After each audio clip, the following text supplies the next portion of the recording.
अरे भाई 20 लाख कैश और गाड़ी कौन सी दे रहे हैं ये, स्कॉर्पियो या बोलेरो? बजट नहीं है तो क्या सोच के मुंह उठा के चले आए यहाँ पे? तुम्हें अपनी औकात में और हमारी औकात में अंतर नहीं आया? अरे आ गया बेटा। हाँ पापा।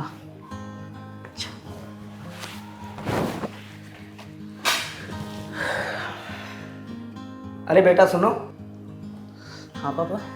प्रिया के पापा का फ़ोन आया था शादी की बात करने के लिए और आने के लिए बोल रहे थे। और बताइए आपके पास ज़मीन कितनी है और लड़के की सरकारी नौकरी है ना? सरकारी नौकरी को छोड़ो, महीने के 1 लाख रुपए कमा लेता है कि नहीं?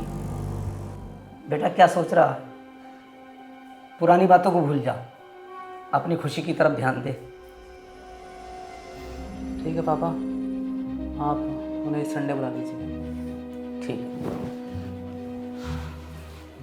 और भाई साहब अब पंडित जी को बुला लेते हैं और बच्चों की शादी की तारीख उनसे मालूम कर लेते हैं। अरे अरे अरे, क्या पापा इनसे पूरी बात हो गई?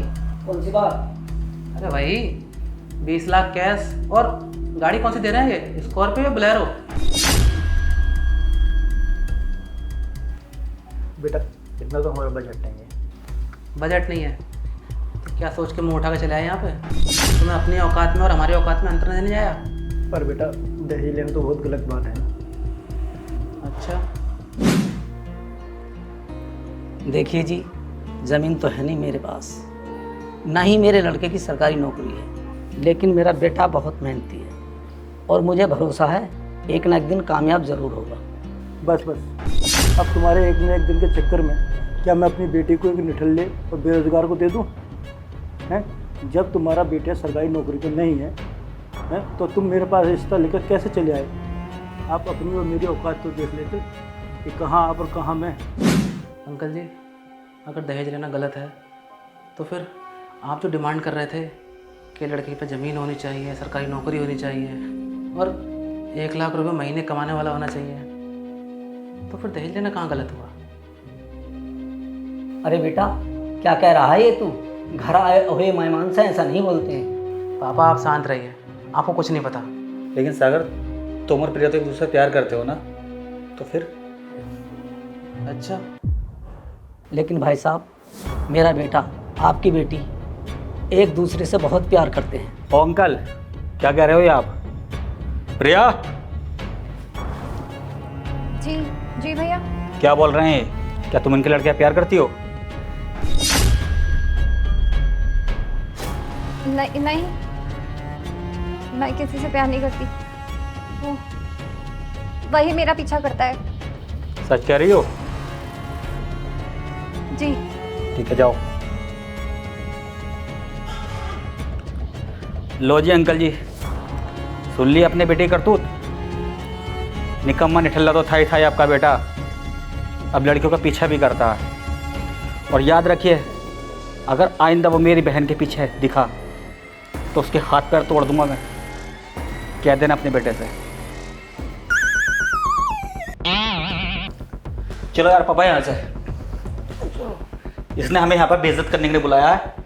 ये कुछ नहीं कर रहा, ये पुरानी बात का बदला ले रहा है हमसे। चलो बैठिए बैठिए। देखिए मुझे माफ़ कर दीजिए, मेरी वजह से आपको बुरा लगा हो तो। मेरा ऐसा कोई इरादा नहीं था कि आपको जलील करूं और आपको बेइज्जत करूं, पर आप भी तो सोचिए, उस दिन आपने मेरे पापा के साथ इतनी बदतमीजी की तो उन पे क्या बीती होगी।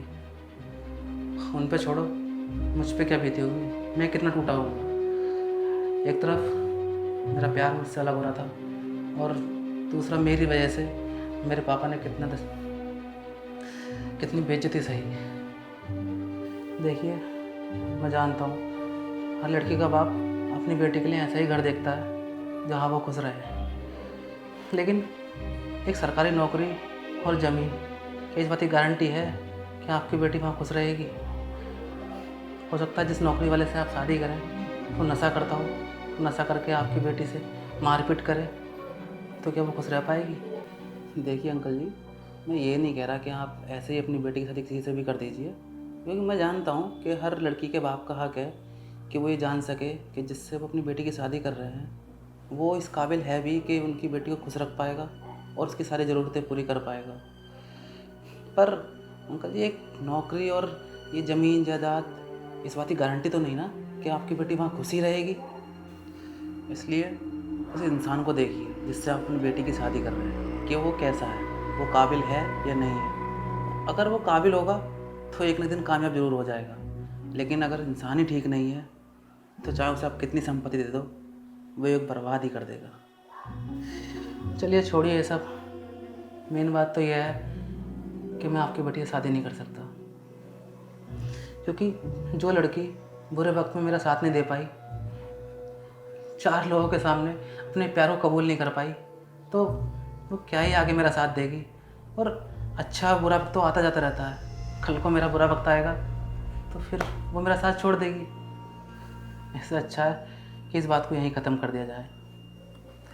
ठीक है, आप नाश्ता कीजिए और मुझे माफ़ कर दीजिए।